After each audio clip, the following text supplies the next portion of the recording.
Terima kasih saya ucapkan kepada seluruh hadirin yang sudah hadir hari ini. Pertama-tama salam hormat saya ucapkan kepada Kepala Departemen Akuntansi, Bapak Singgi Wijayana PhD, beserta Ibu Sekretaris Departemen Akuntansi, Ibu Riandayani PhD, yang juga menjadi panelis hari ini, serta seluruh panitia, terutama Ibu Kepala Laboratorium kita, hari ini Ibu Dian Kartika Rahajeng PhD. Sepertinya Ibu sudah sangat siap ya hari ini, Bu. Kemudian ada Ibu Zuni Barokah, PhD dari program Magister dan Doktor yang sudah memberikan fasilitas agar acara hari ini bisa berjalan dengan lancar. Hari ini kita memasuki webinar terakhir untuk seri paradigma dan pendekatan riset akuntansi dan bisnis. Sebelum ini kita sudah belajar tentang positivis, interpretivis, fenomenologi, critical, post-strukturalis. Hari ini kita akan mempelajari tentang critical realism bersama pembicara yang sudah tidak asing lagi ya, dosen Departemen Akuntansi Fakultas Ekonomika dan Bisnis Universitas Gadjah Mada, Bapak Fogi Gautama Buana Putra PhD. Minat riset beliau yaitu adalah pada bidang akuntansi publik. Beliau menamatkan pendidikan S1-nya di Fakultas Ekonomika dan Bisnis, jurusan akuntansi, kemudian beliau juga melanjutkan pendidikan S2, S3-nya di University of Essex, United Kingdom. Jadi kita berharap hari ini belajar banyak dari Pak Fogi tentang realisme kritis. Pak Fogi, waktu yang diberikan kurang lebih 1 jam, ya mungkin bisa lebih sedikit, karena kita sepertinya mulainya jam 3.39, ini mungkin bisa lebih 1 jam lebih sedikit. Nanti akan ada waktu 35-40 menit untuk Q&A ya Pak. Baik, karena pengalaman-pengalaman sebelumnya pertanyaan-pertanyaannya sangat menarik, jadi sangat baik apabila diberikan waktu tanya jawab juga lebih banyak. Baik, tanpa memperpanjang waktu lagi, waktu dan tempat saya persilahkan kepada Bapak Fogi Gautama Buana Putra PhD. Ya, terima kasih Bu Ica. Selamat sore Bapak Ibu semua. Salam sehat selalu. Selamat sore juga rekan-rekan dari FEB UGM, Bapak Ibu dosen, Pak Dekan, Pak Kepala Departemen, Bu Sekretaris Departemen, dan Bapak Ibu sekalian yang tidak bisa saya sebutkan yang satu persatu. Salam sejahtera untuk kita semua. Kita sekarang sudah sampai di akhir seri yang mudah-mudahan sebagian besar dari Bapak Ibu sudah sempat mengikuti seri kami dari sesi 1 sampai sesi 7. Saya begitu juga sesi 1 saya membuka dan sekarang saya yang mengakhiri gitu. Jadi saya membuka harus tanggung jawab dong mengakhiri. Kira-kira begitu pesan dari senior saya yang meminta saya membuka dan mengecek Prof. Jogi. Saya langsung saja untuk efisiensi waktu. Saya mulai seri materi saya untuk hari ini tentang critical realism. Nah, ini paradigma yang cukup sedang mencari legitimasinya juga akuntansi ya. Kalau di manajemen dia sudah lebih dulu mengaplikasikan paradigma ini. Kita ya baru-baru bisa dibilang 2000 di atas 2005 lah, hampir 2010.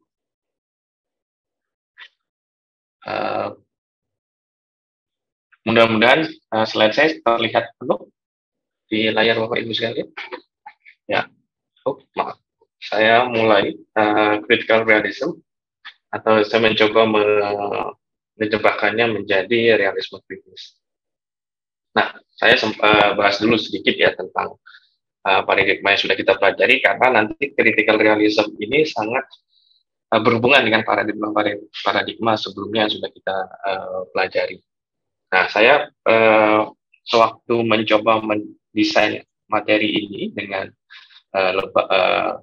Laboratorium Departemen Akuntansi dan Program Magister dan Doktor FEB UGM, saya minta memang startnya harus dari mainstream positivisme.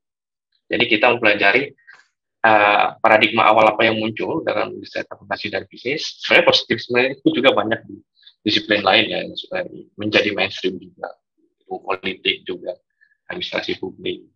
Nah, lalu keberadaan positivisme ini, hegemoninya ya, istilahnya.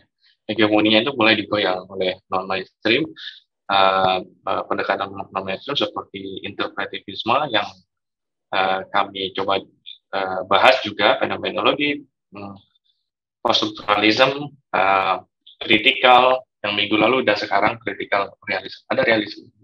Kita diskusi juga mengapa ada realisme. Nah, positivisme ini dia sangat tanda kutip ya, mencoba meniru, mengcopy paste pendekatan dari ilmu alam, bahwa ilmu alam bahwa suatu realitas itu bisa dilihat secara objektif, sehingga pengukurannya bagaimana kita berusaha mengetahui, memahami, menganalisis dari suatu realitas berdasarkan paradigma positivisme ini. Kita menggunakan pendekatan yang harus yang objektif, yang saintifik, yang mana pendekatan saintifik dan objektif itu dianggap paling pas adalah pendekatan kuantitatif. Walaupun ada beberapa scholars itu mencoba menggunakan pendekatan kualitatif untuk positivisme. Jadi jangan berpikir positivisme itu harus kuantitatif, tapi dia bisa ada yang mencoba mengkaji positivisme dalam bentuk kualitatif. Kalau mau tahu, gampang Google saja kualitatif positivisme, itu banyak. Nah, kalau misalnya ini pernah baca buku metode penelitian Yin misalnya, yang dia sangat mengagungkan multiple case study, itu salah satunya pendekatan kualitatif positivisme. Nah, di sini juga tujuan kami dalam melaksanakan membagi ini ya, mainstream non mainstream ini juga salah satu tujuan utamanya mencoba memperjelas gitu, dikotomi antara kuanti versus kuantitatif versus kualitatif. Yang mana biasanya kuantitatif itu positivisme, kualitatif biasanya interpretivisme. Selesai. Nah, itu yang saya sering lihat di workshop metodologi penelitian kualitatif. Jadi kuantitatif positivisme, kualitatif interpretivisme, padahal itu luas.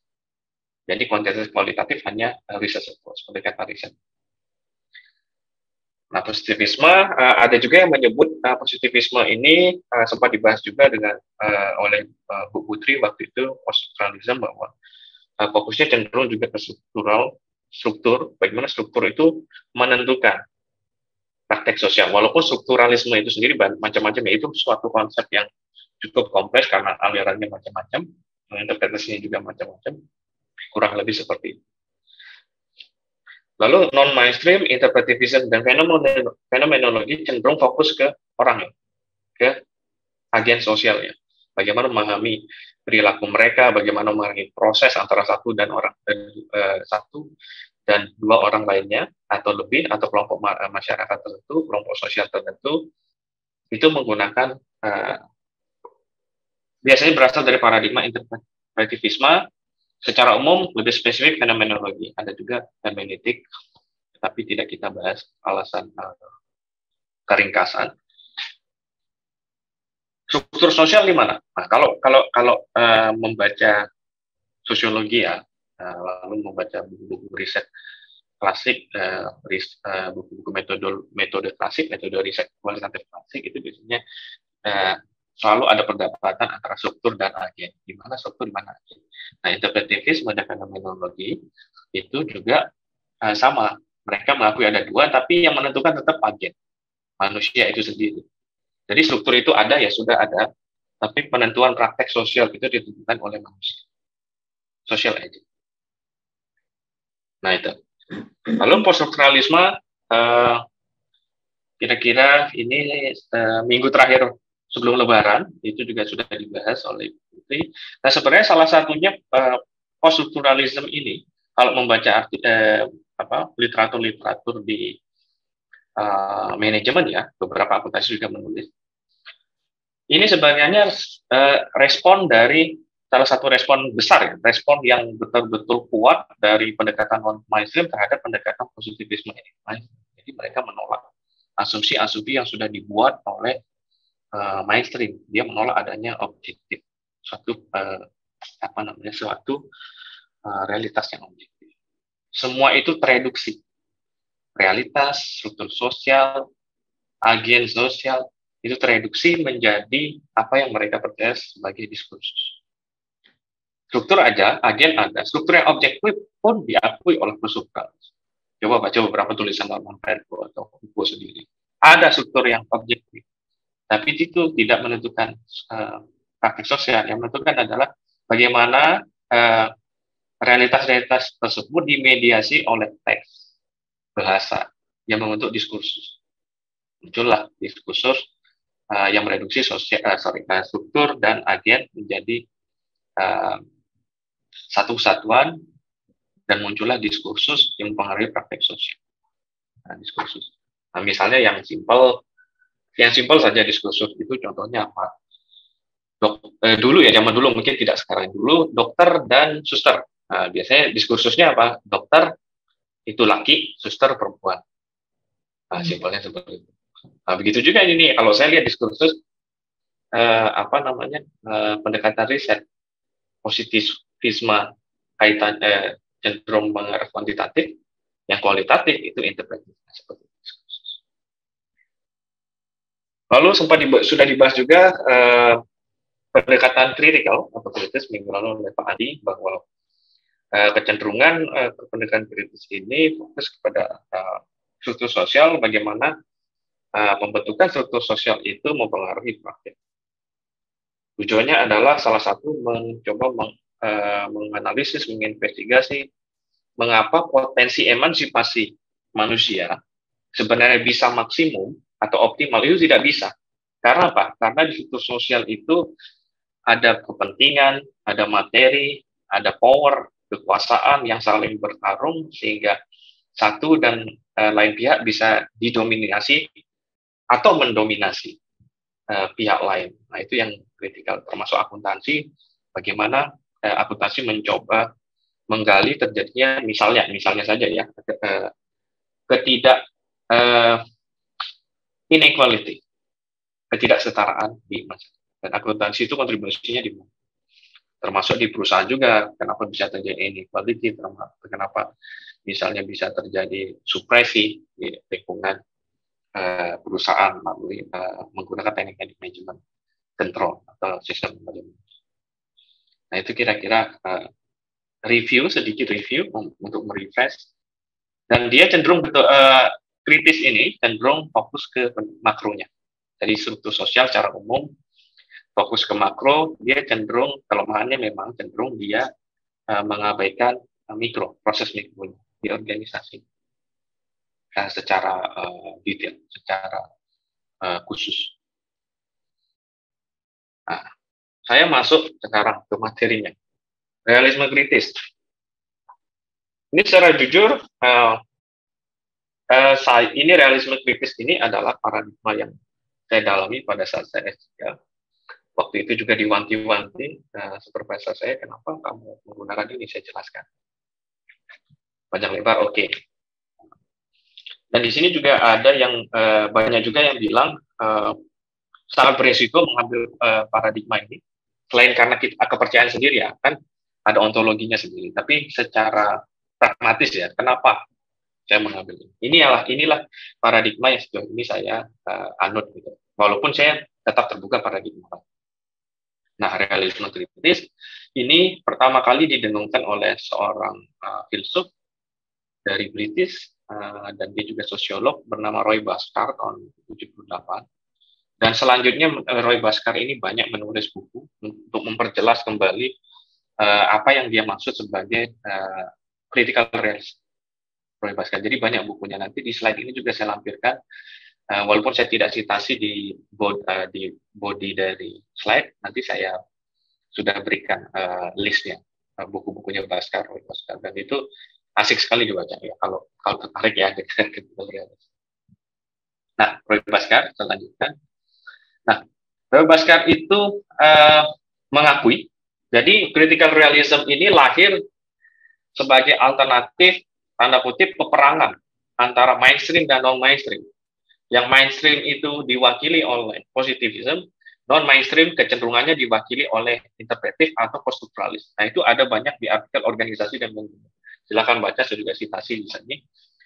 Jadi dia, ini saya mulai. Di mana elemen dari positivisme? Nah, mirip seperti positivisme, realitas yang dipercaya oleh seorang critical realist adalah realitas itu berada secara independen dari agen sosial, strukturnya independen dari agen sosial dan terdapat oleh elemen objektivisme. Jadi ada sebuah realitas yang objektif di sana, di luar sana.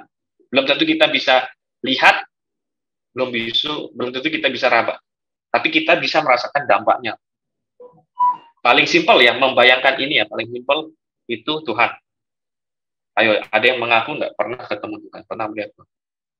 Tapi kita tahu kan, kita menjadi orang baik. Kita menjadi patuh, misalnya terhadap orang tua. Kita suka berdharma, bersedekah. Nah, itu contohnya independen di luar sana. Ada suatu realitas independen di luar dan bersifat objektif. Nah, nanti saya selanjutnya di belakang ini saya jelaskan kenapa kita bisa bagaimana transformasinya ke realitas sosial. Kan independen terus sosial. Itu secara umumnya pandangan terhadap realitas. Nah, namun secara ontologi dia tidak flat. Critical realism ini. Coba kita balik ke positivism. Dia objektif. Objektivism disebut ontologinya. Percaya bahwa realitas itu objektif. Interpretivism adalah social constructionism. Realitas terbentuk secara sosial oleh interaksi pada aparatur sosial. Poststrukturalis. Realitas itu relatif. Kan satu flat, itu yang disebut oleh Bhaskar flat. Nah, tapi kalau critical realism, ontologi Bhaskar itu menyebutnya terstratifikasi, tidak flat. Jadi ada levelnya, ontologinya. Nah, ini saya jelaskan ada 3.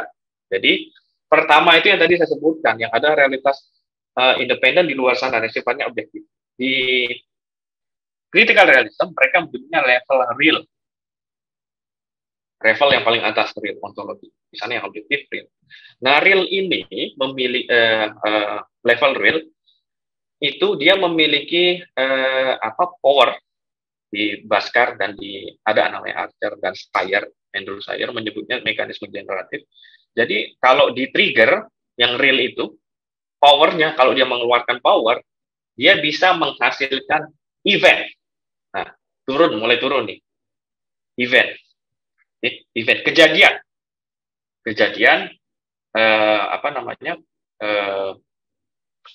di level kita belum berbicara empiris ya, di dunia gitu, di dunia sosial. Jadi ada kejadian, itu level kedua. Nah, yang ketiga yang kita rasakan namanya level empiris, yang kita rasakan, yang dapat kita observasi. Nah, contohnya gimana? Misalnya yang paling umum ya bencana alam, misalnya bencana alam karena mekanisme tertentu dari alam muncullah bencana alam. Misalnya gunung meletus, ada di beberapa tempat. Jadilah dia ada kekuatan dari bawah tanah di level real, lalu men-trigger dengan kekuatan tersebut terjadilah event actual, bencana alam, gunung meletus. Ada beberapa gunung meletus. Itu actualnya. Nah, apa yang mampu kita observasi? Yang mampu kita observasi yang kita lihat, yang kita coba pahami, teliti. Misalnya, ya udah kita lihat Gunung Merapi. Nah, Merapi kan lagi meletus. Tapi kan banyak di level actual peristiwanya kan tidak hanya Gunung Merapi yang meletus, ada gunung-gunung yang lain. Nah, yang empiris, level empiris itu yang kita rasakan, yang kita lihat. Nah, kalau akuntansi misalnya contohnya ya tadi fenomena simpelnya ya, saya coba melihat ada anggaran, ada celah ada celah aturan, celah-celah aturan, ada budaya di antara kita semua itu trigger, jadilah dia korupsi. Oke. Korupsinya di mana? Levelnya actual tadi. Terjadi korupsi di berbagai macam daerah, berbagai macam tempat, berbagai macam aspek kehidupan. Nah, yang empiris mana? Nah, itu yang ditangkepin KPK misalnya. Nah, itu yang berhasil dibuktikan, ditangkap, diambil. Kita lihat, kita rasakan, kita buktikan bahwa dia melakukan korupsi. Nah, actualnya di mana? Ya banyak. Apakah semua setelah ditangkap KPK korupsi selesai? Ya tidak kan? Nah, itu di level actual. Masih banyak korupsi-korupsi yang mungkin belum bisa bisa diungkap oleh KPK. Nah, salah satu analogi lagi yang menarik menurut saya waktu itu, saya juga waktu saya kuliah filsafat ini. Nah, contohnya paling ini bisa aplikasi ke ilmu alam juga. Nah, bagaimana kita mengetahui dalamnya laut, atau bagaimana kita mengetahui apa saja spesies yang ada dalam laut. Kan kalau kita baca beberapa literatur umum ya tentang spesies laut, kan banyak peneliti biologi yang setuju bahwa banyak sekali spesies laut yang belum kita ketahui. Yang kita ketahui itu yang levelnya empiris. Yang belum kita ketahui belum tentu tidak ada. Nah, itu yang penting. Itu yang penting dari ontologi, dari critical realism. Sesuatu yang tidak kita lihat belum tentu tidak ada. Kalau saya balik ke positivism yang memiliki realitas objektif, sesuatu yang bisa diteliti atau realitas atau yang bisa kita rasakan, yang bisa kita lihat. Betul? Itu asumsi dasar dari positivism. Jadi makanya nama lain positivism ini di buku metodologi banyak dibahas, disebutnya empirical realism. Jadi yang real hanya yang empiris. Apakah actual dan real, ya level actual dan level real ini diakui oleh positivism? Misalnya tidak, dia hanya mengakui yang bisa dilihat, bisa dirasakan pada level empiris. Nah, itu dari sisi ontologi. Agak sedikit rumit, tapi make sense kalau dilihat pelan-pelan. Jadi memang saya tidak berharap bisa sekali kuliah atau sekali baca paham, karena saya mau memahami ini pun cukup lama. Tidak 1 hari 2 hari. Saya lanjut. Nah, tadi empiris, tadi saya sudah jelaskan real. Nah, di sini juga ada Roy Bhaskar ya, kritiknya Roy Bhaskar terhadap positivism. Tadi yang saya bilang tadi bahwa mereduksi suatu pengetahuan atau realitas ke sesuatu yang hanya kita bisa lihat dan rasakan, itu disebut epistemic fallacy. Ada kesalahan di sana. Cara epistemologi, epistemic fallacy, kekeliruan. Nah, itu Bhaskar salah satu kritiknya yang terkenal, mungkin saya bisa dikoreksi kalau salah, oleh Roy Bhaskar tahun 78, epistemic fallacy dari positivism. Nah, tadi saya sudah sempat bahas tentang objektif, realitas objektif, dan bagaimana kita melihatnya di level kehidupan sosial. Nah, Bhaskar itu sendiri menjelaskan bahwa objek itu ada dua. Objek yang sifatnya intransitif dan transitif. Nah, objek yang independen dan objektif itu berada yang di level real yang tadi, real yang punya mekanisme generatif, yang belum tentu kita bisa sentuh, belum tentu kita bisa rasakan. Itu namanya objek intransitif. Nah, pada saat manusia mulai ikut campur nih dengan aktivitas sosial dan berinteraksi dengan lingkungan sekitarnya, termasuk lingkungan alam, mulailah dia objek transitif itu berusaha dipahami. Objek intransitif berusaha dipahami. Kita hidup ini apa ya tujuannya? Lalu di sini saya misalnya mau tinggal di rumah ini, apa yang saya butuhkan? Lalu maknanya apa ya kejadian satu dan lain orang itu berantem misalnya. Nah, proses kognitif di mana manusia berusaha mencoba memahami dan melekatkan makna dari suatu peristiwa atau realitas, jadilah dia objek transitif. Nah, objek transitif inilah objek yang sifatnya terkonstruksi secara sosial. Manusia berusaha memahami dari objek yang intransitif ke objek transitif. Nah, inilah yang tanda kutip bisa berubah, bisa dimainkan, bisa dinarasikan, yaitu objek transitif.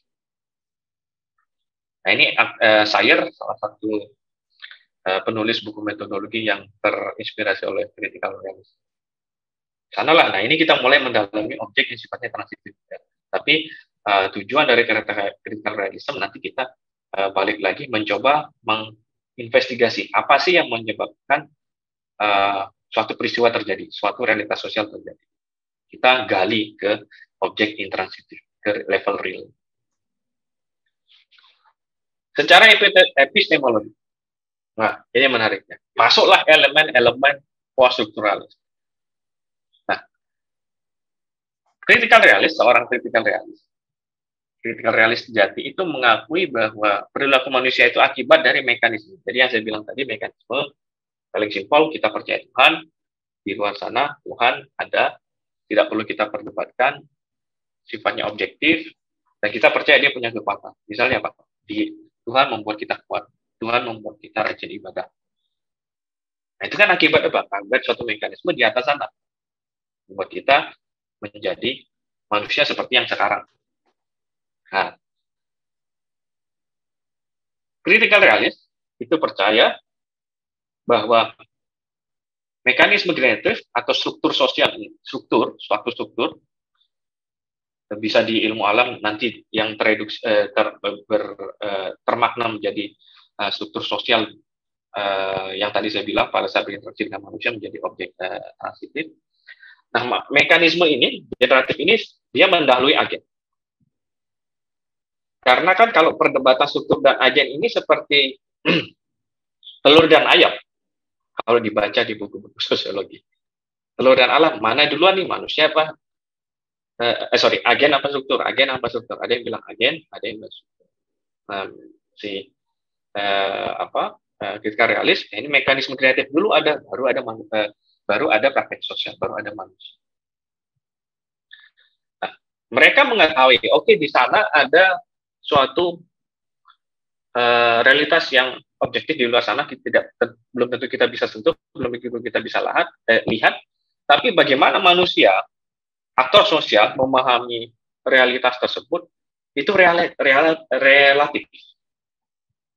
Terbatas ruang dan waktu.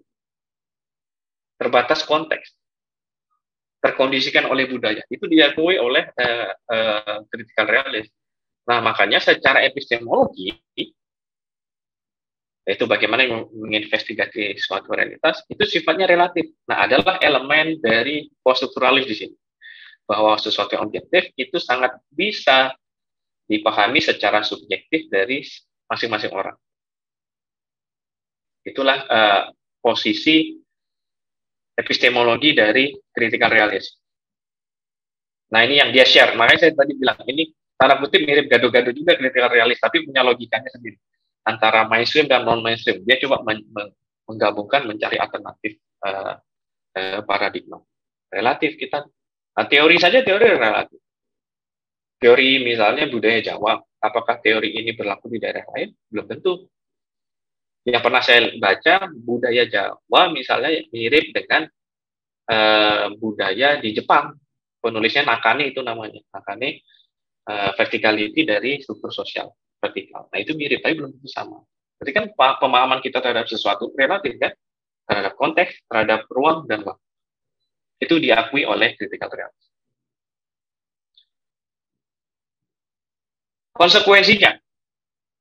Konsekuensinya terhadap pendekatan riset bagaimana, metodologinya bagaimana. Nah, critical realist ini itu secara umum karena dia tadi ya ada elemen relativisme dalam memahami suatu realitas, dia terbuka terhadap berbagai macam metodologi dan metode. Nah, ini berdasarkan Reed, Al-Moody, dan Wilmot. Nah, ini orang-orang critical realisme, ini dari manajemen. Nah, tadi manajemen dan organisasi, tadi sudah bahas bahwa ini lebih dulu berkembang di manajemen dan organisasi. Critical realisme. Metodologinya terbuka, tapi dengan satu tujuan. Oke, pemahaman itu relatif, tapi tujuannya satu. Kita berusaha menggali apa yang menyebabkan suatu praktik sosial itu terjadi, yaitu mekanisme generatifnya kan, level real. Kita menggalinya ke atas. Itu tujuannya. Tidak masalah metodologi apapun, tapi tujuannya jelas tadi, mekanisme generatif. Nah, critical realis salah satunya, gimana caranya menyelidiki, memahami sesuatu yang tidak terlihat, sesuatu yang tidak bisa kita rasakan. Okay. Misalnya kalau misalnya tadi saya balik lagi di ketuhanan kan, kita tinggal baca kitab suci. Tapi untuk hal lain di prakteknya, di fenomena sosial lain, apakah itu bisa diaplikasikan? Malah beberapa dari penulis-penulis prostrukturalisme, interpretif itu mengkritik si kritikal realis ini, wah halusinasi kritiknya. Gimana? Nggak bisa dilihat kok. Mencoba digali, dirasakan aja tidak. Nah, tadi yang balik lagi di awal, nah itulah yang disebut epistemic fallacy. Bagaimana critical realism meresponnya? Nah, pendekatannya yang diajukan oleh Roni Baskar ini disebut retroduktif. Apa itu pendekatan retroduktif? Nah, retroduktif itu adalah abstraksi, proses abstraksi.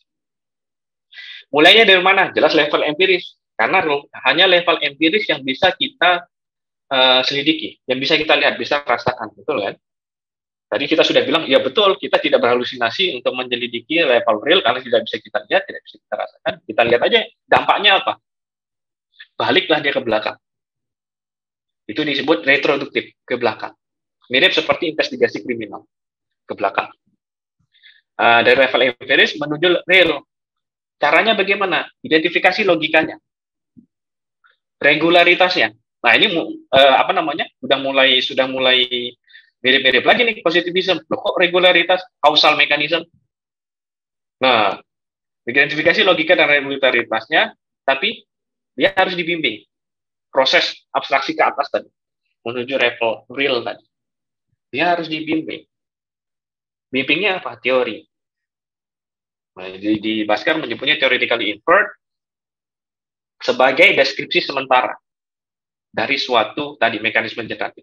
Kenapa Baskar mengakui ini deskripsi sementara? Nah, kita kan sudah tahu teori itu selama tidak disalahkan, dia akan menjadi suatu teori yang benar. Pada saat ada teori baru yang bisa menolak teori lama, barulah dia memunculkan suatu definisi baru. Nah, itu sudah pernah dibahas Kant ya. Kant tentang dan Popper tentang tentang konvensionalisme. Bagaimana kalau ada perubahan radikal terhadap suatu sains dan menghasilkan definisi baru. Nanti bisa dibaca bukunya, itu buku yang lain lagi. Tahun 60-an saya ingat. Itu pendekatan yang digunakan oleh critical realism. Sebelum kita masuk lagi, tadi kita sudah mulai masuk metodologi ya. Saya bahas lagi struktur, posisinya struktur dan agen di mana. Ada level real,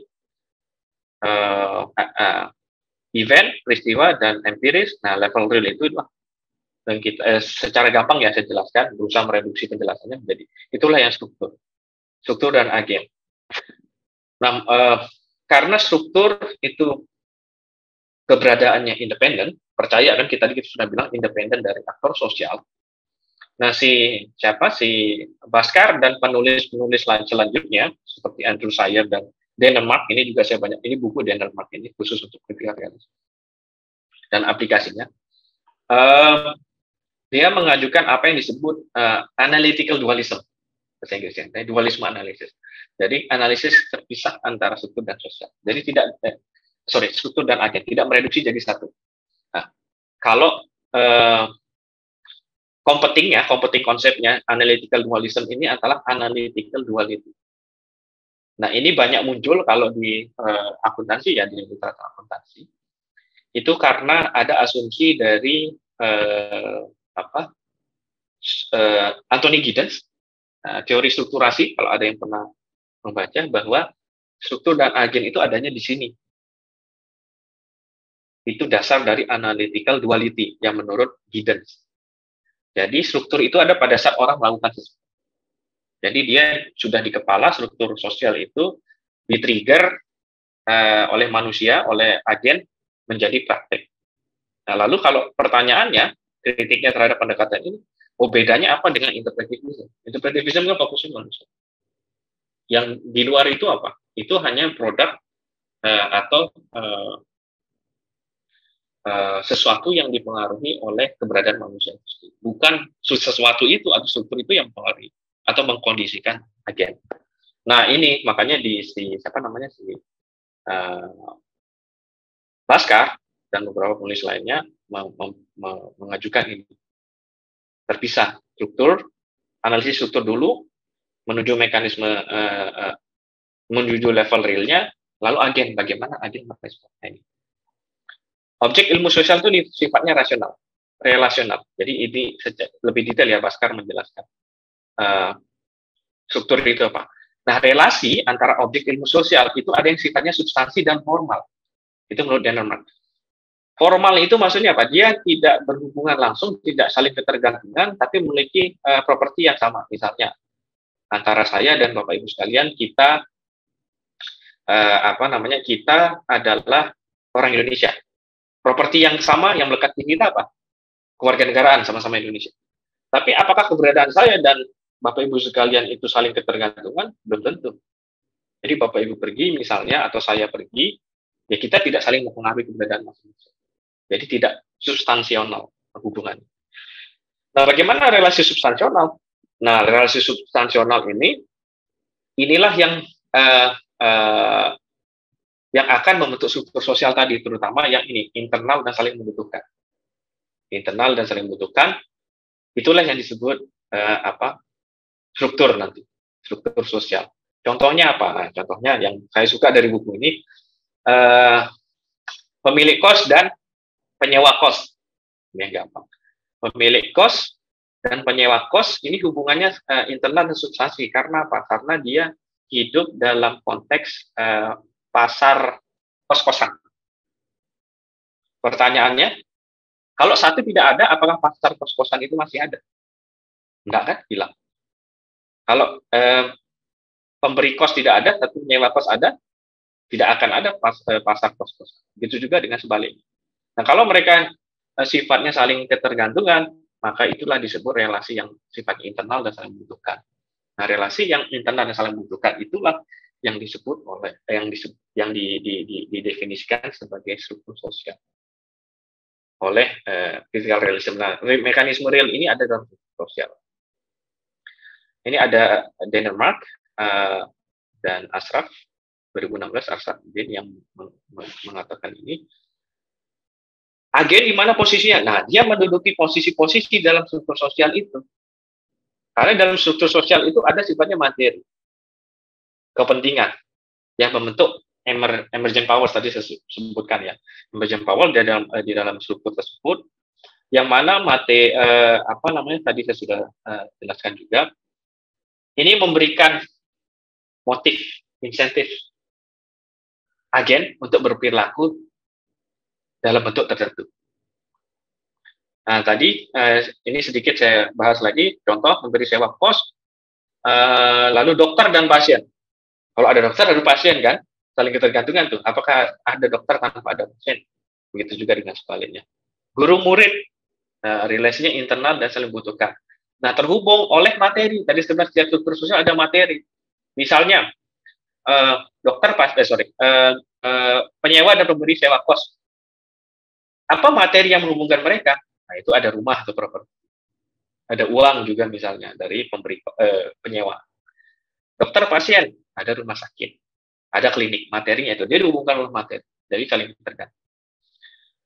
Persediaan farmasi, dan lain sebagainya. Ini dari Archer. Nah, Archer ini adalah seorang penulis juga yang mencoba mengoperasionalkan critical realism. Jadi kalau membaca tulisannya Bhaskar, hanya membaca tulisan Bhaskar, itu idenya masih cukup abstrak.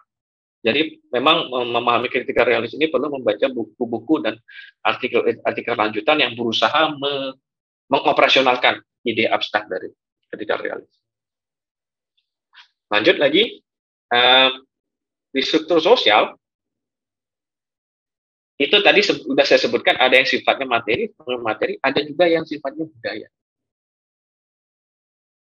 Budaya itu juga bagian dari struktur sosial.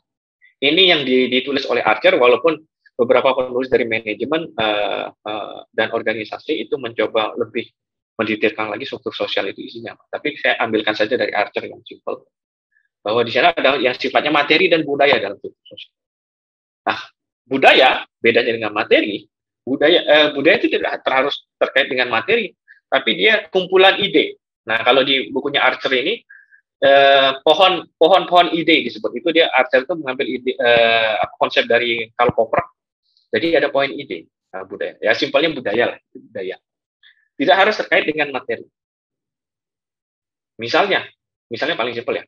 Ya kita mudik itu lebih didorong oleh rasa kangen, oleh kepercayaan kita di Indonesia bahwa mudik itu penting pada saat Lebaran, misalnya seperti itu.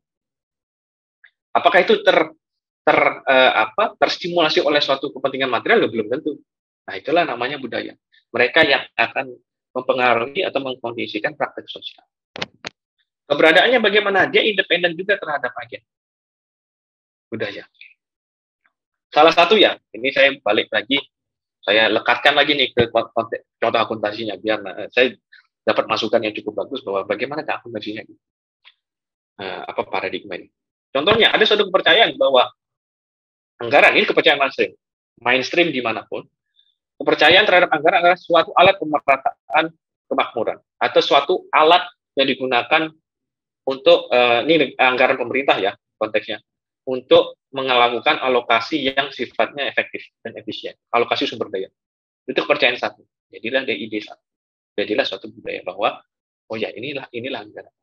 Tapi ada juga pendekatan non-mainstream bahwa anggaran itu adalah alat mencapai tujuan politik. Misalnya apa? Dengan melakukan alokasi yang sifatnya ingin menaikkan misalnya popularitas politik. Alokasi ke daerah tertentu, daerah pemilihan tertentu, alokasi daerah pemilihan tertentu, membuatkan program ke daerah pemilihan tertentu. Apakah itu wajar terjadi? Ya wajar, banyak sekali literatur yang nggak cuma di Indonesia, di negara mana, negara maju ya sama aja gitu. Nah, ada dua kepercayaan. Ini contohnya dari budaya, dan keberadaannya mana? Ya independen dia. Balik lagi, apakah betul keberadaan budaya ini independen? Ya. Nah, pertanyaannya, mengapa kalian bisa tahu? Ada dua macam dikotomi kepercayaan terhadap anggaran ini. Ya, berarti kan keberadaannya sebelum kita lahir, mungkin sudah ada ini ide budaya ini. Deal-deal politik, ya sudah ada, kita sudah tahu, dan ini mempengaruhi praktik sosial. Itu yang disebut independen keadaan. Ide, budaya, struktur sosial. Nah, bagaimana di sini perannya agen, human agen? Nah, agen itu posisinya banyak di struktur sosial. Dan struktur ini yang mengkondisikan nanti posisinya, itu di mana. Nah, posisi tadi karena ada materi di sana, sifatnya material dan budaya, di struktur sosial itu. Itulah yang menjadi insentif suatu agen, seorang agen untuk bertindak ke arah tertentu. Nah, apakah agen itu, pertanyaannya ya, apakah agen itu hidup di satu struktur sosial? Tidak, hampir tidak ada agen yang hidup di satu struktur sosial. Contohnya aja, saya misalnya, saya dosen. Nah, struktur sosial saya satu, enggak. Nah, misalnya saya berteman, punya komunitas, misalnya pecinta motorsport, misalnya. Struktur sosialnya berbeda. Pulanglah saya ke rumah. Saya hidup di kompleks tertentu dengan keluarga. Struktur sosialnya sudah berbeda lagi. Jadi kita agen itu hidup dalam berbagai macam struktur sosial. Yang mana struktur sosial, balik lagi ke awal, memiliki emergent power, memiliki kausalitas, memiliki kekuatan untuk mengkondisikan aktor berperilaku ke arah tertentu atau melakukan perbuatan tertentu yang sebenarnya sifatnya tidak deterministik, gitulah, tidak bisa ditentukan.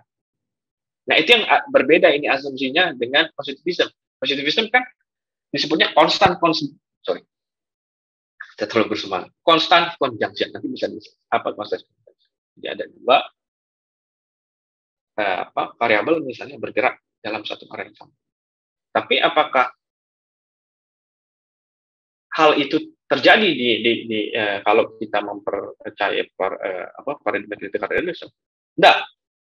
Jawabannya apa? Salah satunya ya yang saya suka dan mungkin saya bias karena saya berpikir bahwa constant conjunction itu hanya bisa terjadi di lingkungan yang sifatnya terisolasi. Oke, dan dengan kata lain sifatnya eksperimen. Kalau kita eksperimen di lab itu kan kita mencoba mengisolasi struktur-struktur tertentu, unsur-unsur tertentu, misalnya atom kita isolasi, lalu dicoba dibenturkan dengan atom lain, tapi suatu konteks yang vakum, dia bisa diisolasi. Pertanyaan yang bagus menurutnya diajukan oleh Bhaskar, walaupun kita juga mempelajari ya, eksperimen kan, behavioral accounting ya. Maksudnya tidak saling mengkritik ya, maksudnya saling untuk kemajuan bersama ke depan. Bahwa fenomena sosial itu tidak bisa isolasi. Itu asumsi pentingnya. Tidak bisa diisolasi. Jadi itulah yang menyebabkan perilaku manusia itu sering tidak tertebak. Karena tadi kompleksitas dari struktur sosial yang mengelilinginya sehingga sulit untuk mencapai keadaan ideal di konteks eksperimen. Eksperimen itu sendiri pun walaupun misalnya misalnya penelitian paling gampang eksperimen ke mahasiswa terkait dengan misalnya kepatuhan pajak. Ya mahasiswa itu sendiri apakah dia sudah hidup di struktur sosial yang membuat dia patuh kepada pajak atau dia aware terhadap pajak, dia tahu terhadap pajak dan dia melakukan pembayaran atau tidak melakukan pajak. Dia kan baru paham konsep. Apakah dia mau diisolasi ke dalam lingkungan tertentu? Ya bisa. Untuk to some extent itu bisa. Tapi realitasnya, nah kita realis, saya percaya itu tidak bisa diisolasi. Nah, bagaimana kita memahami agen itu sendiri? Nah, kita lihat agen itu punya apa yang disebut refleksif. Dia reflektif terhadap struktur sosial tertentu. Ada tekanan sosial, dia hidup sebagai manajer misalnya. Ini paling simpel, manajer. Tugasnya manajer adalah maksimisasi profit. Sudah jelas. Bonusnya dari sana. Lalu, struktur sosial lain, bahwa dia adalah seorang yang religius. Yang mana dia harus rajin bersedekah, tidak boleh bersifat oportunis, jujur. Tapi di satu sisi, dia ada target laba nih akhir tahun dan dia harus sedikit lagi dia dapat bonus besar. Nah, pilihannya misalnya dia mau melakukan earnings management misalnya, earnings management atau dia menjual aset tetap, melakukan real earnings management, dia menjual aset tetap atau menjual apapun ya untuk mencapai tadi target laba. Tapi dia itu kan kalau kita berasumsi struktur sosial di perusahaan, tapi dia paham ya saya religius, saya harus jujur. Nah, apakah dia melakukan hal itu? Bisa jadi tidak. Oh, enggak mau. Saya adalah orang yang religius, saya jujur, laba saya 100, target saya 110, ya sudah, saya cuma mampu 100. Saya tidak dapat bonus, sudah selesai. Nah, itu kan hal-hal yang tidak bisa. Orang yang berbeda bisa jadi hasilnya berbeda juga. Satu, dia tidak mau memanipulasi laba, satu lagi bisa jadi mau. Karena apa? Misalnya anaknya sakit-sakitan, dia struktur sosial yang lain lagi. Anaknya lagi sakit-sakitan, atau keluarganya lagi sakit, butuh uang, harus bayar utang, misalnya, sudah habis. Terus dia mikir, ya nantilah saya bayar dosanya di belakang. Bisa jadi seperti itu. Dan itu kan banyak terjadi. Ayo, ngaku kan? Tidak menuduh ya, bercanda. Itu disebut refleksivitas dari agen. Bagaimana agen itu memahami dan mengkondisikan dirinya dan berperilaku berdasarkan tekanan-tekanan struktur sosial di sekitar. Itu yang disebut refleksi. Masuk lagi lebih ke operasionalisasi. Bagaimana operasionalisasinya ke betul-betul ke risetnya?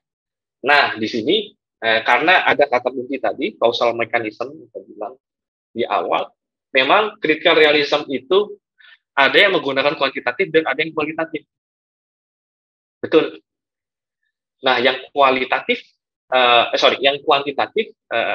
mungkin saya bisa salah, tolong saya dikoreksi. Itu banyak digunakan di penelitian organisasi dan manajemen. Itu yang kuantitatif. Nah, saya termasuk yang mengarah ke kualitatif. Karena apa? Ini sendiri diakui oleh Bhaskar dan penulis lainnya, yaitu Sayer, bahwa betul, kuantifikasi objek itu sangat mungkin. Tapi kelemahannya apa?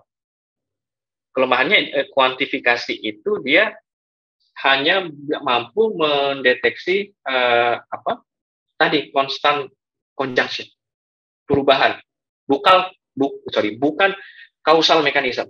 Itu berbeda. Causal mekanisme suatu mekanisme yang betul-betul mempengaruhi, yang membuat sesuatu itu terjadi. Realitas terjadi. Apakah satu variabel pada saat dia naik, variabel lain naik, itu Pak. Itu artinya satu variabel ini membuktikan bahwa dia yang menyebabkan variabel lain naik. Belum tentu kan? Nah, contohnya apa? Di buku yang pernah saya kasih, Johnson and Doberle, tahun 2000, nah itu bisa baca juga contohnya. Beberapa kritik terhadap positivisme. Nah, saya termasuk orang yang percaya terhadap hal tersebut. Ya, ada juga yang mempercayai kuantitatif, ya silakan, mereka punya argumen. Masuk ke metodologi, saya adalah orang yang menyukai pendekatan dari Archer. Sebutannya apa pendekatannya? Morphogenetic approach. Pendekatan morphogenetic. Ini saya agak sulit mentranslasi, jadi saya pakai bahasanya langsung. Tahun 95. Nah, beberapa penulis seperti Sayer, Andrew Sayer, Collier, Archer itu sendiri juga, Denmark mengakui bahwa konsep dari kritikal realis ini memang masih agak abstrak.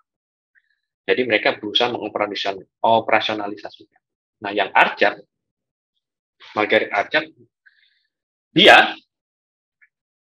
si Margaret Archer ini melihat fenomena sosial itu sebagai suatu siklus.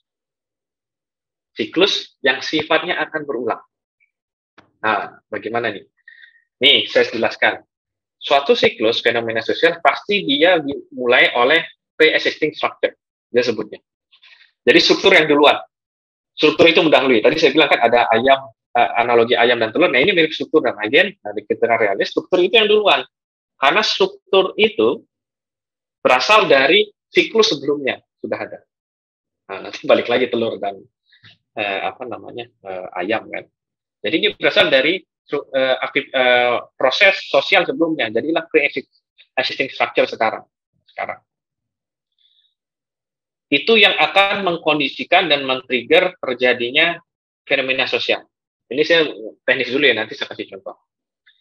Nah, pre-existing structure ini memiliki emerging powers yang di mana ada materi dan budaya dan memberikan kepentingan terhadap agen-agen untuk bertindak. Dia menstimulasi terjadinya struktur sosial. Nah, ini memproduksi nih struktur sosial. Jadilah interaksi sosial. Maaf. Interaksi lah antara satu dan orang lain, antara satu organisasi dengan organisasi lain. Dengan refleksif agen itu tadi, dia memiliki refleksinya sendiri. Nah, apa yang diakibatkan oleh interaksi sosial ini? Ada dua menurut Archer. Dia akan mempertahankan status quo, proses itu ya sudah, business as usual, kita melaksanakan proses bisnis, lalu melihat misalnya saingan melakukan perubahan, ya kita tidak. Nah, ini contohnya. Nah, kalau dia hanya mereproduksi proses yang sudah ada, namanya morphostasis. Jadi dia hanya menjalankan status quo, balik lagi. Nah, morphostasis ini berarti tidak ada perubahan struktur sosial. Nah, perubahan struktur sosial berarti nanti di cycle selanjutnya, ini kan morphostasis itu menjadi structure di siklus selanjutnya kan. Nah, siklus selanjutnya, ya itu terus berjalan terus. Dia memproduksi status quo. Nah, bagaimana kalau dia tidak memproduksi status quo? Dia mengubah struktur yang ada. Nah, pada saat interaksi sosial ini mampu mengubah struktur yang ada, disebutlah morphogenetic oleh si Archer. Nah, menjadi dia struktur selanjutnya yang baru. Tadi misalnya simpelnya, sekarang kondisi pasar sekarang stabil, pelaku bisnis berinteraksi lah, melakukan bisnis secara as usual, kirim, menerima barang, jual barang, lalu itu terus dilakukan secara berulang karena kondisi stabil. Tapi muncullah orang-orang visioner dalam proses interaksi sosial tadi, misalnya kita tidak bisa seperti ini, kita harus menguasai pasar, menjadi king, menjadi juara di pasar. Caranya bagaimana? Kita menerapkan just in time misalnya dengan toleransi persediaan yang sangat sedikit, jadi efisien kita beroperasi misalnya. Nah, mulailah dia mengubah struktur sosial. Pasar itu mulai goyah oleh dominasi ini. Beberapa pelaku, beberapa pebisnis misalnya yang visioner. Nah, itulah yang disebut morfogenetik. Struktur sosialnya goyah, berubah.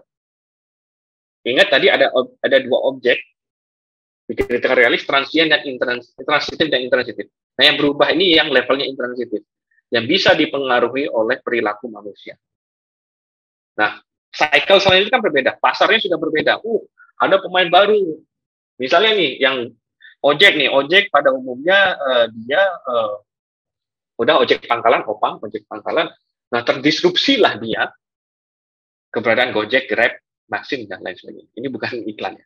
Nah, itu mirip-mirip, disrupsi itulah, mirip-mirip yang disebut oleh Archen morfogenetik. Dia mengubah struktur sosial. Terjadilah perubahan yang akan mempengaruhi siklus interaksi sosial selanjutnya. Ya, syukurnya. Hampir tepat. Oke, sedikit lagi, ini beberapa contoh penelitian saya ambilkan di akuntansi dan saat ada manajemen. Penelitian critical realisme atau realisme kritis. Ada Accurate di sana, Fleetwood 2000 tentang bagaimana mereka menggali struktur generatifnya, mekanisme real, struktur kausalnya yang di suatu organisasi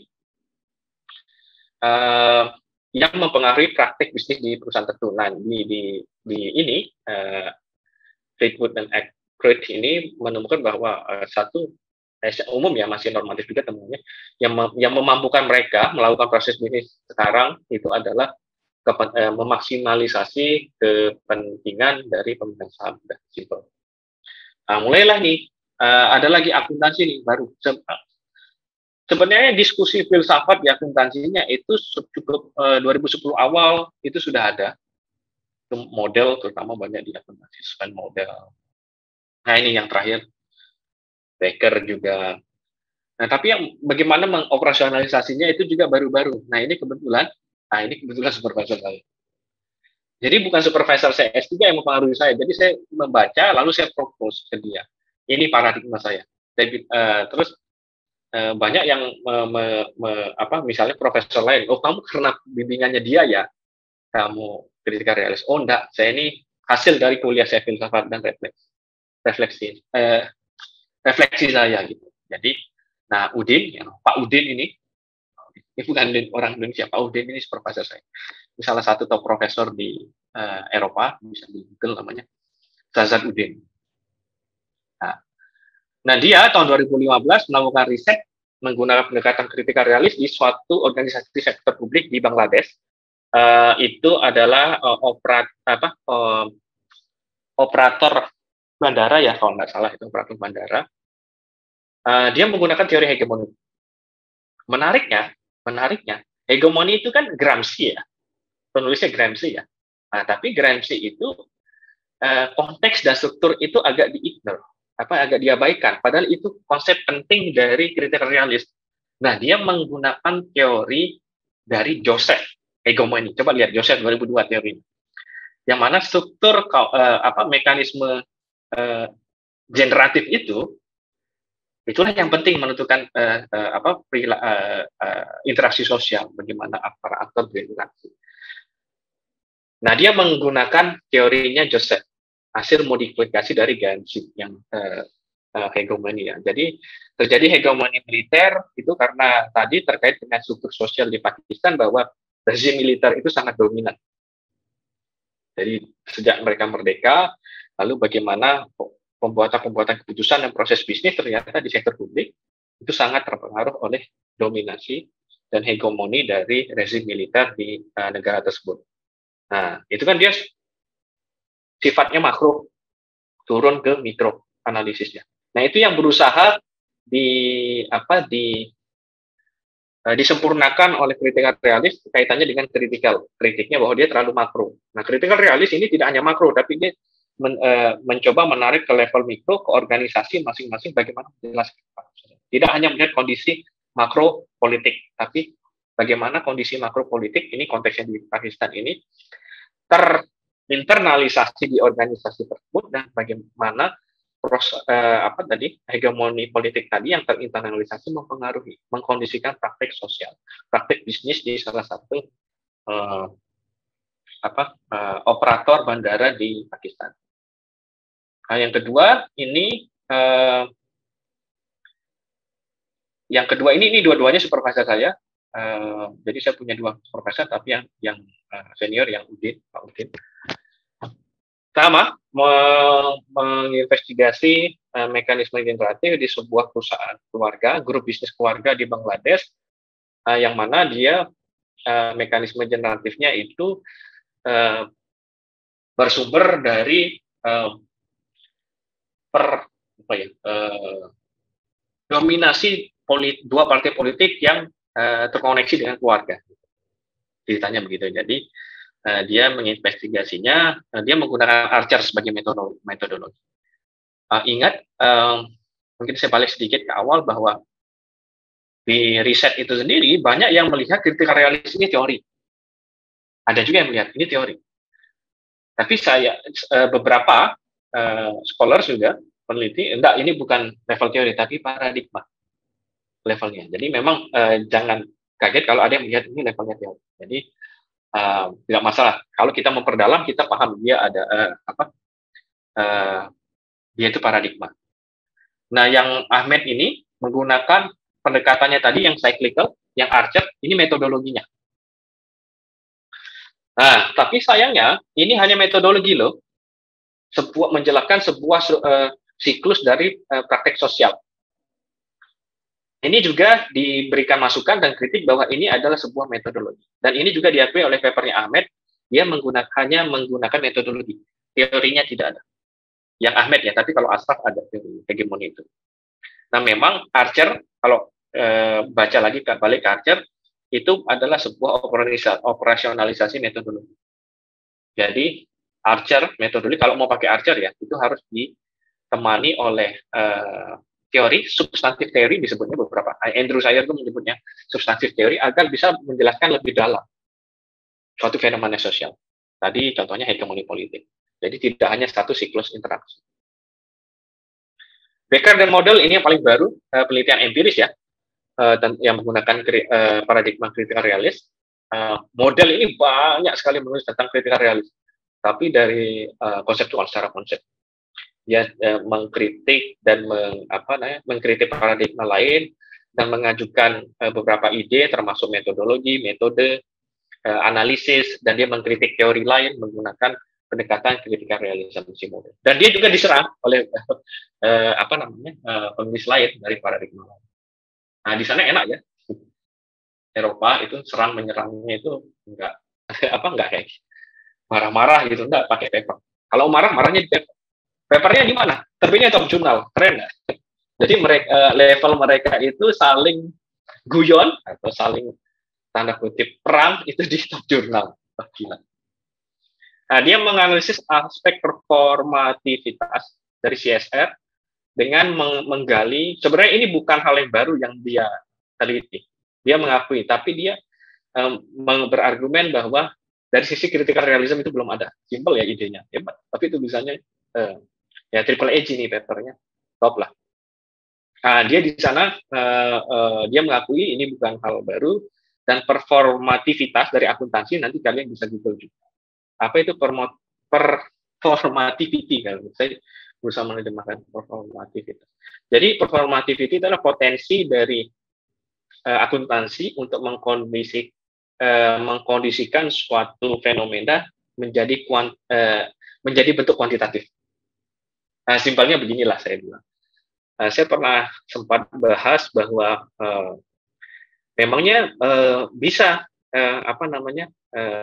akuntansi itu berkontribusi terhadap misalnya perbudakan atau ketidaksetaraan di dalam perusahaan misalnya. Ya bisa tadi misalnya kekuatan yang tidak seimbang antara pekerja dan pemberi kerja. Caranya bagaimana? Ya menggunakan anggaran, menggunakan akuntansi manajemen, menggunakan anggaran bahwa seorang marketer dia harus mencapai target 1.000. Target 1.000 harus dicapai dengan menggunakan anggaran misalnya 100, tapi si pemberi kerja nggak mau. Kamu kalau mau masuk kerja di sini, saya kasih anggaran cuma 50, kamu harus capai target tadi 1000. Entah bagaimana caranya. Nah, itu kan salah satu bentuk supresi terhadap karyawan. Nah, itu salah satu potensi performativity dalam bahasa Inggrisnya dan akuntansi. Ini referensinya ya lebih sedikit, nanti kita bagikan materi ini. Ada banyak, ini saya tambahkan, tadi saya cuma citasi satu Bhaskar, tapi bisa tambahkan di sini kalau tertarik membaca, banyak kok e-booknya, banyak yang sudah membahas, ada Denmark, ada Archer nih kalau mau, mana Archer? Nah ini Archer ini juga menulis beberapa buku, tapi saya ambilkan satu, tahun 98 juga ada, kalau ingin mendalami. Nah, tapi saran saya memang pendalaman critical realism ini sangat memerlukan pemahaman terhadap paradigma lain. Tadi yang saya bilang, karena tanda kutip dia gaduh-gaduh. Digaduh-gaduh dulu, Bhaskar berpikir menggaduh-gaduh, oh ini praktek sosial ini seharusnya dijelaskan seperti ini, seperti pemahaman critical realism. Begitu, terima kasih banyak. Saya kembalikan ke moderator. Terima kasih. Terima kasih Pak Fogi atas pemaparannya mengenai realisme kritikal. Luar biasa ya, kesan pertama saya. Kalau buat saya ini cukup kompleks. Ada beberapa terminologi yang mungkin cukup asing buat saya.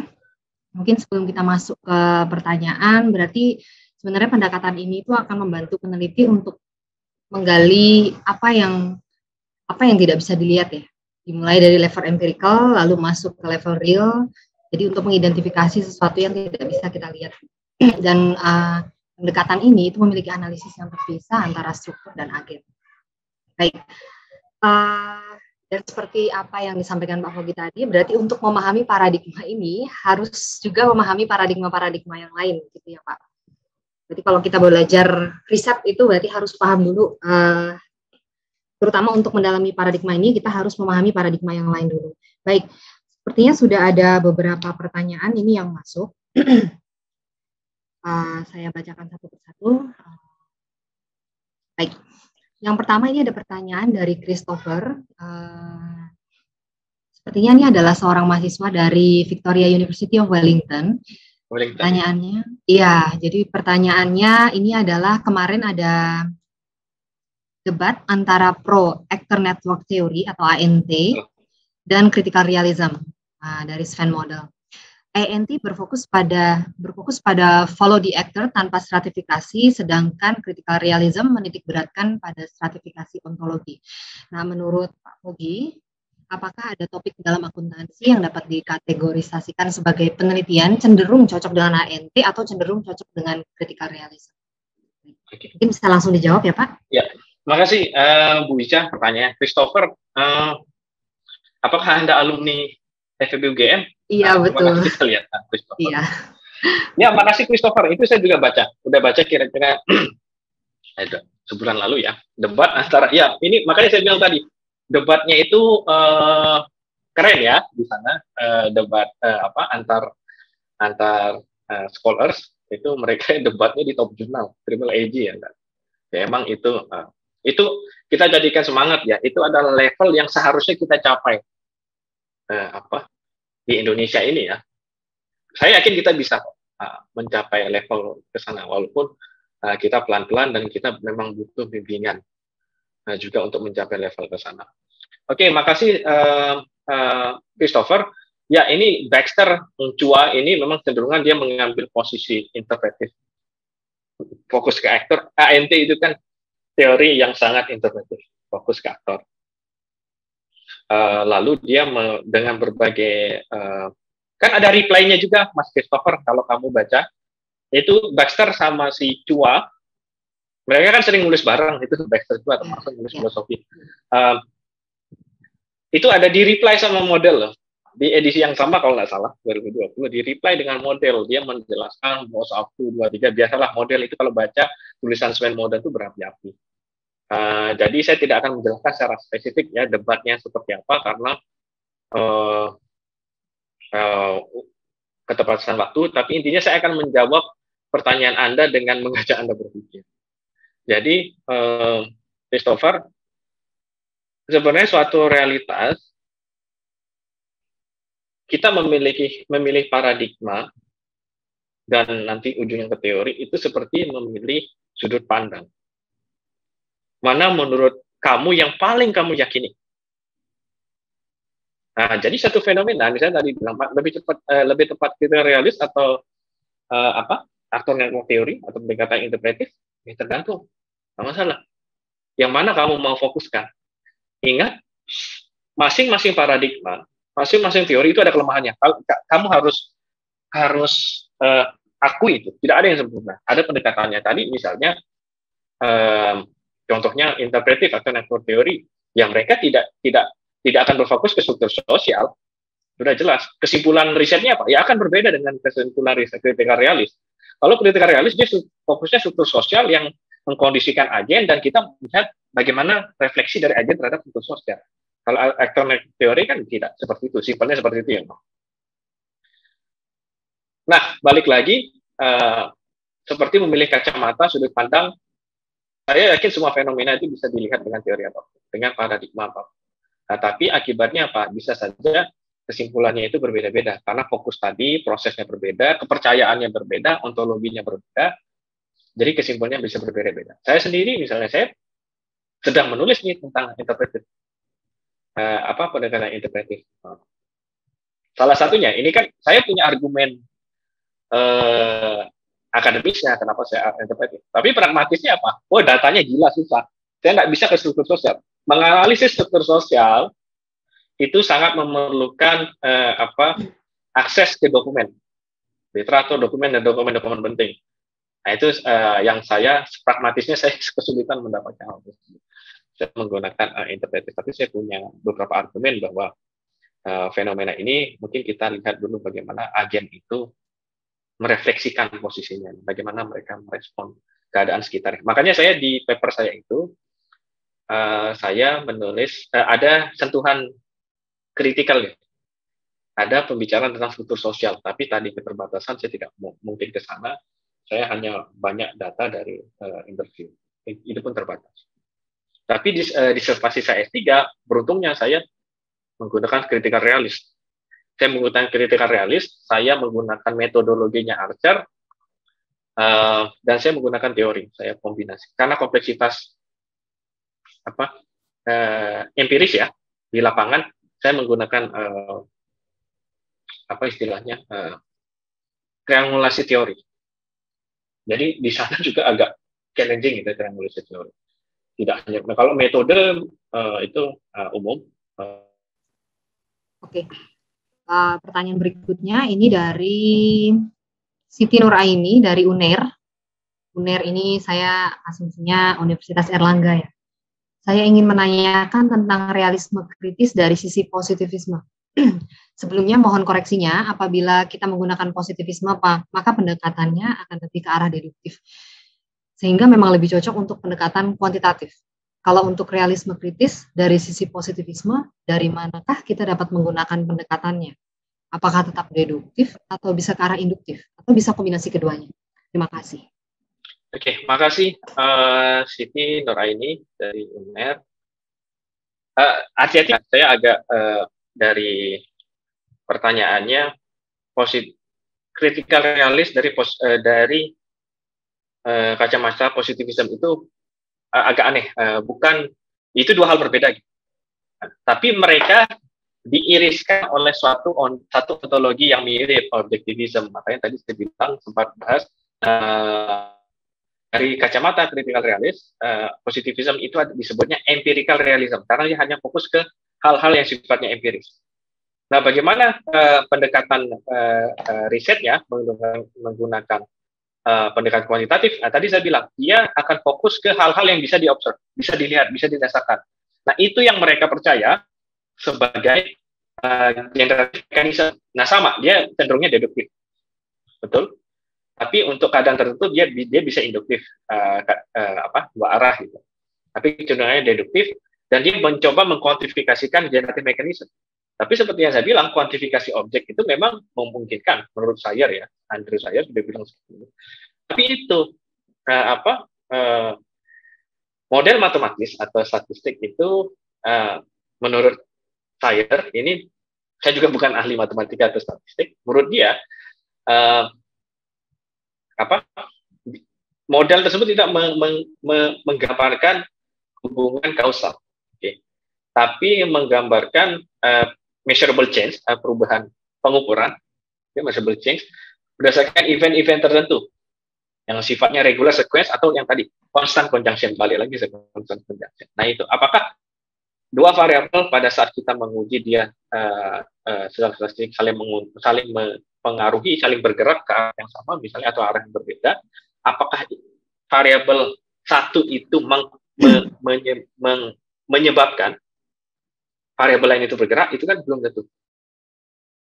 Nah itu yang saya percaya bahwa berarti lebih lebih memungkinkan menggunakan pendekatan tadi kualitatif, yang mana generatif mechanism itu tadi kita tidak, levelnya belum tentu empiris, kita naik tapi di-guide oleh teori, lalu melihat regularitas yang mungkin enggak, misalnya seperti paling gampang, mengapa misalnya Jogja, kok Jogja dapat daerah otonom ya, lalu dapat anggaran keistimewaan Jogja misalnya. Kan Jogja itu istimewa, dan keistimewaan Jogja itu ada anggarannya loh. Nah, kenapa seperti itu? Coba kita retroduktif itu, kita gali ke atas. Oh, Jogja ini sifatnya istimewa. Ada keistimewaan Jogja yang harus dipertahankan sebagai warisan budaya. Naik lagi ke atas, ada nggak lagi penyebabnya? Oh ada, ternyata Jogja itu zaman awal-awal kemerdekaan, Jogja itu berperan besar terhadap Indonesia, yang mana misalnya pada saat agresi militer Belanda ya, tahun 48-49 itu, ibu kota pindah ke Jogja. Nah pada saat itu Indonesia itu uangnya masih sedikit sekali. Nah Sultan HB9 dengan kebaikan hatinya, udahlah pakai uang kesultanan. Kesultanan kan jauh sebelum Indonesia ada. Kesultanan Jogja ini kita operasi dari Jogja saja. Nah, dari sana ternyata asalnya. Nah, balik lagi ke atas itu ada enggak? Oh, ada lagi eventnya sebelum itu. Bahwa pada saat Indonesia menyatakan merdeka dan Kesultanan dan Kadipaten mendapatkan tawaran untuk menjadi, ini saya bisa dikoreksi ya, dia mendapatkan tawaran juga lah dari pihak Belanda, tapi dia memilih Indonesia. Dia mendeklarasi mendukung secara formal melalui Kesultanan Kadipaten mendukung terjadinya kemerdekaan Indonesia. Nah, itulah generatif faktor. Apakah itu bisa dikuantifikasikan? Nah, monggo yang orang-orang yang ahli statistik coba mengkuantifikasi hal tersebut. Dan itu di-guide oleh teori. Begitu ya kira jawaban saya untuk Mbak Siti ya. Nuraini. Oke, baik. Ya Pak, tadi kan sempat dinyatakan kalau critical realism ini terbuka terhadap semua metode ya, berarti bisa juga metode kuantitatif. Jadi sejauh ini yang Pak Fogi tahu, contohnya di dunia akuntansi yang menggunakan pendekatan critical realism, tapi metodologinya kuantitatif itu seperti apa? Saya belum ketemu kalau akuntansi. Tapi kalau ilmu lain ada ya? Manajemen kelihatannya ada. Saya itu pernah waktu kuliah sih saya pernah baca, kalau misalnya itu organisasi ya. Mungkin Pak Rocky atau Pak Rizal bisa share di manajemen itu ada. Kalau salah tidak, selain manajemen juga ada. Di mana ya? Sosiologi atau apa gitu. Saya waktu itu kesalahan saya waktu itu tidak minta papernya. Ada kuantitatif. Walaupun waktu kita bahas di kelas ya dia masih sangat positivisme gitu logika. Empirical realism tadi, tapi dia mengklaim dirinya sebagai critical realism. Ya sah-sah saja. Ya. Sebelum masuk ke pertanyaan berikutnya, saya juga punya pertanyaan karena penasaran. Oh iya. Jadi level analisisnya kan tadi ada beberapa ya Pak ya, ada beberapa level. Nah, dimulai dari sesuatu yang bisa kita observasi atau level yang empirical itu tadi. Empirical ini as in empirical data ya Pak ya, berarti apakah itu melulu data statistik atau bisakah itu data seperti in-depth interpretive data kayak hasil interview atau focus group discussion, seperti itu bagaimana Pak? Ya, level empiris itu selama bisa dilihat dan dirasakan dengan indera ya, empiris kan definisi dengan indera, itulah dia sumber datanya. Bisa melalui interview, dari dokumen ada, dari analisis orang lain misalnya bisa jadi. Yang penting itu terlihat levelnya empiris, karena itu kan akibat dari struktur generatif ini yang kita lihat. Karena kita kalau tidak lihat ya kita tidak tahu apa yang di atas sana gitu, atau di sebelah belakang sana yang menyebabkan itu terjadi. Jadi selama kita empiris bisa kita lihat, bisa kita lihat, rasakan secara indera. Nah, itulah sumber datanya. Itu bisa ya. Baik. Oke, saya masuk ke pertanyaan berikutnya dari partisipan. Untuk agen itu, apakah yang dimaksud hanya personal atau bisa organisasi bahkan negara? Untuk struktur sosial tersebut, apakah lingkup tertentu saja atau bisa lingkup struktur sosial tingkat keluarga, organisasi, komunitas, atau bahkan bisa level komunitas internasional? Oke, makasih. Florentinus Bro Hardianto. Makasih, pertanyaannya bagus sekali, Mas Florentinus. Ya, balik ke agen. Kalau mau baca detail, itu baca bukunya saya ya. Ada aktor, ada agen. Di sana. Apa bedanya? Pada saat aktor menempati tempat tertentu, dia menjadi agensi. Punya agen, ada properti yang lengkap. Nah, nanti coba baca di sana. Saya tidak akan menjelaskan jauh karena bisa akses ini, bukunya banyak sekali. Di Archer 995 itu ada bedanya apa? Aktor, agen. Di sana ada aktor, agen. Dia pada saat aktor melekat pada sosial tertentu, dia memiliki agensi. Agen itu yang saya sebut agen. Ada kepentingan, memiliki struktur sosial tertentu. Nah, apakah struktur sosial itu tadi levelnya apa ya? Negara, makro. Saya lihat negara sampai ke yang kecil ya. Ya betul. Makanya saya bilang struktur sosial itu sangat kompleks dan banyak. Misalnya nih saya, ini aja UGM, misalnya saya dosen UGM biasa. Apakah saya berhubungan negara? Ya, saya pegawai dari negara. Turun lagi, Kementerian BUMN, Kemendikbud, Kementerian Pendidikan Budaya dan Riset dan Teknologi. Ya, betul. Makin turun lagi sampai ke UGM, ya. Turun sampai Departemen Akuntansi, ya. Betul. Turun lagi misalnya ke keluarga aja. Saya punya keluarga. Lalu misalnya saya juga aktif di Pusat Kajian Sektor Publik dan Perpajakan. Ya, saya di sana lagi strukturnya beda. Saya aktif di kegiatan keagamaan. Ya, ada lagi strukturnya beda. Nah, memang struktur sosial itu sifatnya kompleks dan berjenjang dari yang sangat makro ke mikro. Apakah itu saya tidak bilang mempengaruhi ya. Itu kan ada yang bilang, saya sempat ini juga masukin dibecandain oleh teman gitu. Jangan mempengaruhi dong, itu positivisme sekali bahasannya. Ya, betul. Nah, di Bhaskar sama Archer sendiri, dia cenderung menggunakan mengkondisikan. Berpengaruh, mengkondisikan kan lebih luas menurut saya. Atau nanti saya masuk lagi Pak Warjono, bisa jadi salah. Tapi saya menggunakan katanya mengkondisikan. Karena apa? Karena struktur sosial tertentu belum tentu mempengaruhi gitu loh. Dia mengkondisikan saja. Tadi saya bilang, apakah dia mau jujur atau dia manipulasi laba? Enggak, saya lebih milih manipulasi laba. Karena apa? Tadi banyak utang, mau bayar kepada dikejar-kejar internet. Atau satu sisi, enggak, dia struktur itu tidak mempengaruhi di perusahaan. Saya adalah orang yang religius. Perusahaan bekerja itu hanya sementara di dunia. Karena tujuan akhir saya berbeda. Saya tidak mau risk management. Tidak peduli saya utang saya banyak. Yang penting saya jujur. Nanti dikejar internet, toh nanti saya juga bisa mencari alternatif penghasilan misalnya. Nah itu struktur sosial itu kompleks. Jadi agensi dikondisikan oleh struktur sosial, ya perilakunya bisa berbeda-beda. Makanya itu yang cukup membedakan secara signifikan positivisme objektifnya dengan critical realism. Nah, itu tidak istilahnya ya di bahasa mereka menghindari structural determinism. Jadi pengaruh dari struktur itu, pengkondisian oleh struktur adalah refleksif dari agen. Begitu dari saya.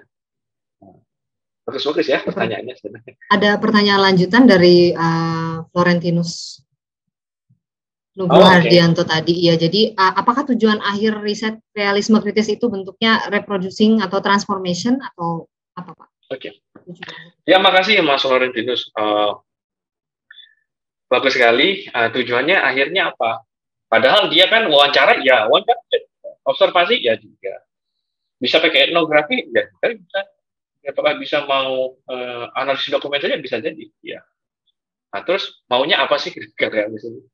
Nah, dia tujuan utamanya adalah melihat, mendeteksi mekanisme generatif itu apa di level real itu. Maka kita retroduktif prosesnya melihat apa sih yang mengkondisikan aktor itu. Itu yang kita lihat. Itu tujuannya utamanya. Yang mengkondisikan tadi, misalnya Jogja tadi istimewa. Oh, ternyata di sana ada hubungan politis historis yang sangat erat antara Kesultanan Yogyakarta, Kadipaten Pakualaman dengan pemerintah Indonesia. Dia mengkondisikan praktis seperti sekarang. Misalnya Jogja istimewa, gubernurnya otomatis, kesultanan dan Kadipaten dapat dana keistimewaan. Lalu ada undang-undang khusus keistimewaan, yaitu hanya dampak di level Inggris. Tapi kita tahu bahwa ada mekanisme generatif, yaitu historis politis antara Kadipaten dan Pakualaman. Jadi tujuan utamanya mekanisme generatif tadi. Tapi empiris juga dijelaskan gitu. Ini akibatnya. Tapi yang ultimate, yang mengkondisikannya itu apa? Itu tujuannya dari kritika real. Nah, makanya balik ke pertanyaan Christopher tadi, yang debat antara Baxter Tua dan model dan saling di reply. Nah, itu coba lihat argumennya model itu apa. Lalu tadi paper yang 2019 di slide saya, nah itu dia fokus ke mekanisme generatif tadi. Tujuan utamanya, termasuk papernya Ashraf sama Ahmed Mudin itu. Oke. Pertanyaan terakhir deh, mohon maaf, sepertinya ada yang masuk lagi ya. Oh, Pak Rocky nih. Oh, ini ada Pak Rocky. Menarik sekali Mas Fogi, salah satu tantangan berat dalam memperkenalkan realisme kritis adalah bahwa paradigma ini perlu banyak pendalaman ke belakang atau filosofis sebelum bisa lebih mendalam mengeksplorasi bagaimana menggunakan paradigma ini dalam penelitian praktis. Ya, saya setuju. Tampaknya kita perlu arena bermain bagi mereka yang tertarik dengan paradigma ini untuk saling sharing dan mencoba mengaplikasikan ini dalam riset. Oh, bagus sekali. Terima kasih Pak Rocky Adiguna, sangat sepertinya terlempar lagi. Oke. Ya betul Mas Rocky, dari Departemen Manajemen gitu. Ya, tantangannya cukup besar. Tidak sebenarnya di dunia internasional pun masih besar karena dia masih berusaha mencari legitimasi nih akuntansi. Critical realism. Mencari legitimasi bagaimana ini dedengkotnya saya sebut Sven model. Dan teman-teman itu berusaha mengenalkan critical realism ini dan mengaplikasikannya ke riset empiris, tidak hanya konseptual. Karena kalau dilihat, saya juga banyak baca READ itu kan dedengkotnya juga tuh di manajemen dan organisasi. READ, siapa Al-Maudi, Fleetwood, itu dedengkotnya. Ya, memang di riset itu sendiri, di akuntansi dan bisnis masih banyak perdebatan di level konseptual, filosofi, dan di level ini juga beberapa model itu beberapa juga berusaha mengoperasionalkannya, walaupun sebelumnya sebenarnya sudah dikembangkan oleh Andrew Sayer dan Margaret Atcher, tapi di akuntansi model itu sangat vokal diperkenalkan. Dan coba dilihat model itu dulu mesti bisa. Coba di trace Sven model, trace ke belakang mesti bisa. Ya, lalu dia berubah. Mungkin dia hilaf dulu ya, gimana? Dia sadar sekarang ke critical realism, dan hampir aja jadi penguji saya Sven model. Untung bisa menghindar. Untung bisa menghindar, ya beruntung menyerang bukan diuji Sven model. Baik, terima kasih Pak Fogi atas penjelasannya. Sebelum saya kembalikan ke pembawa acara, saya punya pertanyaan terakhir, mungkin lebih lebih teknis mungkin pertanyaan saya ya Pak. Saya juga masih belajar mengenai riset ini. Tadi Pak Fogi menyinggung tentang data analisis melalui proses reproduksi ya. Jadi sebelum ini saya sempat skim and scan gitu tentang critical realism, dan hampir beberapa yang saya skim and scan itu memulai proses data analisisnya itu dengan abduction atau apa ya, theoretical redescription. Jadi sebenarnya ini apa Pak? Theoretical redescription ini apa? Apakah Pak Fogi bisa menjawab pertanyaan ini? Oke, makasih. Ini saya istilahnya saya tidak begitu familiar juga, tapi saya coba jawab ya, mungkin nanti yang lain bisa bantu. Karena konteksnya critical realism dalam proses reproduktif tadi, abduksi juga tadi dibahas. Theoretical redescription itu kita mendeskripsi ulang teori mana yang paling tepat untuk meng-guide kita ke level generative mechanism. Tapi kalau konteksnya critical realism ya, theoretical redescription. Tapi mungkin nanti saya bisa dikoreksi oleh yang lainnya. Nah itu sebuah proses karena tadi saya bilang penentuan teori itu juga penting dalam critical realis karena dia salah satu kunci utama yang membimbing kita dalam menganalisis teori. Dia bisa kalau kita teorinya berbeda, mungkin mekanisme generatifnya yang kita pahami itu berbeda. Kita mendeskripsinya lagi berbeda. Tapi yang kita tuju itu sama gitu loh. Kita tuju sama. Misalnya begini sih, meredeskripsinya simpelnya seperti ini. Kita menggunakan teori politik lah, menganalisis tadi balik lagi ke Jogja ya, biar gampang dipahami. Saya pakai contoh Jogja biar gampang dipahami. Bahwa teori tertentu mengatakan bahwa ada rasionalitas politik yang digunakan oleh pemerintah untuk memberikan status keistimewaan kepada Jogja. Itu menggunakan teori politik, misalnya rasionalitas. Jadi mekanisme generatifnya kita pahami lebih ke manuver politik. Tapi mungkin dengan teori lain kita balik ke belakang mekanisme generatif. Oh, di sana ada sosok HB9 yang baik hati. Okay. HB9 baik hati, dia dihormati, punya wibawa, punya karisma, perannya besar. Itulah salah satu mekanisme generatifnya, tapi dengan teori berbeda. Jadi fokusnya agak berbeda. Mekanisme generatifnya arahnya sama, itu mendeskripsi. Jadi tadi di materi juga saya sebutkan bahwa pemahaman kita ya temporer. Karena apakah ada teori yang pasti 100% selalu benar kan belum tentu, karena sifatnya relatif tadi. Yang sifat jadi ilmu alam saja, teori terciptanya alam semesta aja sampai sekarang sejauh ini kan masih Big Bang ya. Padahal sebelum-sebelumnya banyak sekali teori-teori yang muncul. Begitu juga dengan teori pusat tata surya kan dari ratusan ribuan tahun lalu kan berevolusi. Nah itu yang disebut sifatnya temporer dan kita juga perlu melakukan redescription. Nah itu yang saya pahami. Mungkin saya bisa salah karena konteksnya reproduktif. Kira-kira seperti itu. Baik Pak Fogi, terima kasih atas penjelasannya dan juga jawaban-jawabannya. Atas pertanyaan-pertanyaan partisipan, sangat insightful. Semoga semua bermanfaat bagi kita semua.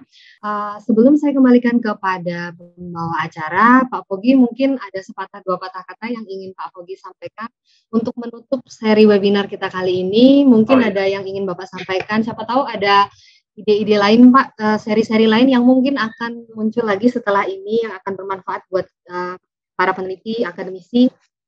Silakan Pak Fogi. Ya, makasih Bu Ica. Nanti mungkin juga kita kasih kesempatan kepala kita, Bu Dian, untuk dua kata-kata untuk menutup ya. Jadi terima kasih banyak semua Bapak Ibu semua, teman-teman sudah antusiasnya cukup tinggi. Kami juga kaget dari jumlah peserta, kehadiran dari minggu ke minggu. Kaget bahwa padahal target kami itu tidak seperti ini, bahwa ini paradigma riset mungkin tidak banyak yang ini penting tapi tidak banyak tertarik mungkin ya kita awalnya, tapi kami tetap berpegang teguh bahwa kami ingin mengenalkan ini filsafat karena kalau kalian semua balik lagi dari sesi 1 lalu merefleksi ya bisa diputar di YouTube, nanti materi juga dibagikan oleh panitia semua. manfaatnya itu tidak hanya untuk riset sebenarnya. Nah, ini yang mungkin saya boleh kalau ada waktu cerita sedikit. Mengapa supervisor saya kejam? Jadi hari pertama sampai Inggris saya masih jet lag di email. Kamu ke kantor saya, kaget. Nah, padahal maksudnya minggu pertama itu saya mau main dulu gitu loh kantor. Datang kantor saya. Datang ke kantornya beliau, si Tasdat Udin itu. Si Udin, Pak Udin. Orang Bangladesh, tapi sudah jadi British. Saya diminta, kan ada nilainya, nilai lulusnya mata kuliah, dan biasanya S3 itu ya sudah kita masuk ke kelas, ya sudah, yang penting kita ikuti kelasnya, kita merefleksi isi kelas, sudah selesai. Kalau tugas untuk tergantung supervisor juga, tapi di kampus saya itu wajib. Jadi semester tahun pertama itu wajib. Mungkin Bu Ajeng bisa share. Wah, tiba-tiba dokumen saya ditulis saya harus nilai maksimal. Maksudnya apa? 70% distinction itu. Saya bilang gila, no, saya bilang nggak mau. Saya nggak mau karena saya mau bernapas lah. S3 proposal aja berat, kok disuruh ini filsafat lagi, apa meneh gitu. Apa ini, nggak mau. Saya kira bercanda, ternyata serius. Dokumen itu ditandatangani, jadi diubah. Untuk lulus itu umumnya 60 gitu ya, 60 ya Pak Ajeng ya. 60. Saya diubah 70, tapi tanpa sepengetahuan saya suruh tanda tangan. Kamu nggak mau tanda tangan, jangan bimbingan sama saya. Loh, gimana ini? Baru hari pertama. Oh, mampus saya. Ya sudah, saya tanda tangan sambil di belakang itu kesal gitu, mengumpat dalam hati saya. Apa sih ini orang? Aduh, profesor, katanya orangnya susah juga, benar. Saya baru hari pertama, teman-teman saya bilang orangnya susah gitu, minta ini, minta itu. Saya baru hari pertama, oh ya betul, saya percaya. Tapi oke lah, sudahlah, saya jalani. Setelah itu mengikuti mata kuliah, ternyata menarik gitu. Saya lulus, lumayan lah nilainya. Yang penting saya lulus. Setelah lulus dia panggil saya. Saya bercanda kok gitu. Hah? Ya, karena saya mau ilmu ini itu untuk kamu. Kenapa saya kasih prize kamu? Karena kamu bakal belajar ekstra. Betul, saya belajar ekstra itu. Filsafat. Saya belajar ekstra benar-benar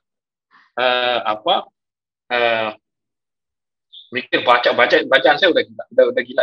Pertama bacaan saya terutama filsafat macam-macam ya. Kant, Kuhn, Popper, apa lagi? Macam-macam lah. Itu ternyata dia bilang, beliau ini untuk nasihat kita semua, menurut saya itu bagus. Setelah saya pahami, setelah saya lulus, itu berguna untuk kehidupan. Tidak hanya untuk riset, kehidupan. Karena apa? Kita salah satu yang penting ya, menghargai perbedaan. Oh, kamu marah sama saya ya? Belum tentu saya marah balik. Oh, ternyata mungkin dia ngomong ke saya, oh iya, mungkin dia punya perspektif berbeda. Mungkin dia punya kepercayaan berbeda. Atau mungkin dia punya masalah berbeda gitu, Pak. Kita paham. Kan kita sering kalau ketemu orang marah, kita reduksi saja pengetahuan kita. Ngapain kau marah? Kamu mau berantem sama saya, berani gitu. Gak peduli saya, kamu siapa. Nah, itu mungkin yang bisa kita pahami. Oh, jangan-jangan dia lagi stres, keluarganya seperti ini. Atau memang dia jarang bergaul, jadi sensitif. Nah, itu membuat kita lebih, supervisor saya bilang lebih bijaksana. Makanya itu dia bilang, saya cuma bercanda. Dengan ketawa yang mengesalkan ya, ketawa sombong ya. Saya bercanda dia bilang. Tapi saya bilang, saya ngakuin, saya terima kasih. Dan makanya pada saat penulisan, apalagi katanya di Inggris itu saya tidak tahu kampus lain, di kampus saya itu wajib menulis chapter tentang filosofi. Jadi chapter filosofi itu harus merasionalisasi mengapa saya memilih filosofi tertentu. Nah, di sana itu kan chapter saya itu satu chapter saya itu sekitar 9.000 sampai 10.000 kata. Nah, itu saya bercerita tentang itu, sejarah, ontologi, epistemologi, lalu apa yang mainstream, itu saya cerita di sana. Jadi ada overview beberapa paradigma, lalu saat saya mengkritisi, mencari kelebihan, kelemahan, mengkritisi, lalu apa yang saya tawarkan ya, ini saya tawarkan critical realism. Jadi pas saya nulis itu ya flow aja, tinggal baca misalnya seperti ini. Oh, ini dulu saya kuliah tinggal baca ini. Jadi tahun pertama adalah tahun terberat saya S3. Tahun 2, 3 itu benar-benar saya menikmati, enjoy. Kalau saya dikasih izin sama Pak Kadet, Pak saya mau S3 lagi, nggak apa-apa, saya mau. Dan bukan. Postak boleh. Oh, ada Pak Singgi. Oh, ada Pak Singgi. Ya, selamat datang Pak Singgi. Ya Pak Singgi.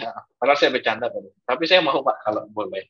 Waduh, responnya serius ya Pak Fogi. Kalau saya senang sekali Pak Singgi. Jadi menikmati, saya benar-benar suatu perjalanan yang sangat indah itu. Saya S3 tahun kedua, 3, 4 benar-benar pelajaran hidup. Nah, begitu. Terjemahan dari filsafat ini kan saya akui memang agak sifatnya masih abstrak ya, walaupun beberapa pembicara di pertemuan sebelumnya sudah berbicara bahwa pendekatannya seperti itu. Nah, kami rencananya di lab, nanti mungkin ditegaskan oleh Ajeng, kami rencananya akan membuat seri, baru rencana ya, bagaimana belajar riset. Kita sudah terilhami oleh paradigma yang ada. Selanjutnya bagaimana kita belajar riset. Yang simpel saja, misalnya kami ingin mempropos materi tentang, pertama dulu ya, literatur review. Bagaimana membuat literatur review. Karena literatur review itu adalah pintu utama kita masuk untuk mendeteksi, misalnya research gap, research question, lalu aksiologi dari suatu riset, kenapa dia penting, itu di sana seri awalnya. Nah, kami juga punya pembicara yang sangat bagus, misalnya Bu Arizona, itu baru saja mempublikasi papernya di salah satu jurnal yang sangat bagus di akuntansi tentang literatur review. Nah, itu nanti kita membuat seri itu pertama. Dan ini bisa untuk semua mahasiswa, saya yakin.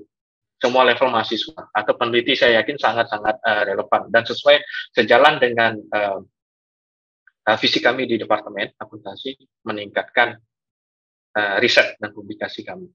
Jadi kami juga ingin berbagi. Tidak hanya knowledge creation, tapi knowledge sharing. Lalu setelah itu diikuti oleh misalnya metode dan analisis data kuantitatif, walaupun di sini juga ada di program MD, nanti kita formulasikan lagi apakah tetap di MD atau kita coba bawa ke lab. Dengan seri ini kita gabung, itu pembicaranya juga bagus, misalnya Bu Hevon baru saja publikasi paper positivism kuantitatif di salah satu top jurnal di Inggris. Yang ketiga, metode dan analisis data kualitatif, biar imbang ya. Misalnya nanti Pak Rijat, kemarin mungkin kita ketemu Pak Rijat, beliau sangat dalam pemahaman tentang analisis dan data kualitatif. Analisis data dan metode kualitatif. Nah, itu rencana seri kami untuk menerjemahkan seri ini, bagaimana mengoperasionalkan. Kira-kira seperti itu, dan mudah-mudahan kita bisa ketemu lagi di lain kesempatan dan dalam keadaan sehat, bahagia, dan on top gitu, bahasa anak sekarang, see you on top. Oke, begitu dari saya, Bu Ica, mungkin Bu Dian atau Bapak Ibu yang lain. Iya, baik. Mungkin Ibu Kepala Laboratorium ada yang ingin disampaikan terkait penutupnya seri webinar kita pada hari ini, Bu. Oke, terima kasih Mbak Ica.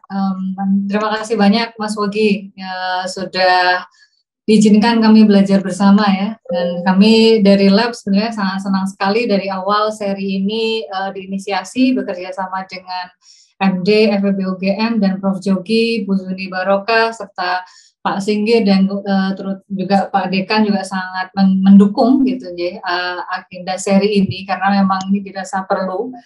Kalau mau flashback juga tadi ada ceritaan Pak Fogi, kebetulan saya dan Pak Fogi satu kampus dulu di University of Essex di Colchester, tapi mungkin pembimbing saya, Profesor Tankom Arun, tidak sekejam pembimbingnya Fogi gitu ya. Jadi dua pembimbing saya, Prof. Tankom dan Prof.